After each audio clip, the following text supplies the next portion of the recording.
মায়াপুরে ইসকন মন্দির ছাড়াও আরও অনেক মন্দির রয়েছে।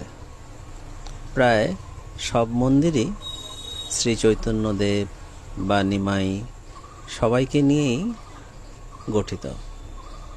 মন্দিরগুলোর প্রত্যেকটারই কিছু না কিছু আলাদা বৈশিষ্ট্য রয়েছে।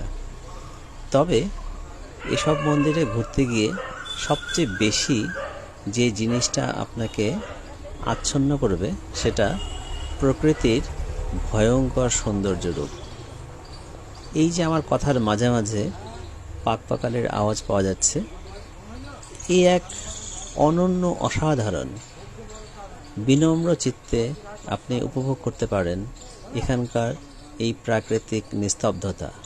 এই আপনাকে এক অন্য জগতে নিয়ে যাবে। আপনার যে কতটা ভালো লাগবে সেটা বলাই বাহুল্য।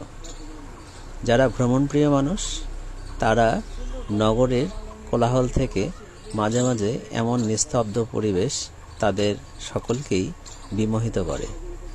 আশা করি আপনাকেও করবে বা আপনাদেরও করবে। আসুন, ঘুরুন, আর আমাদের সাথে থাকুন।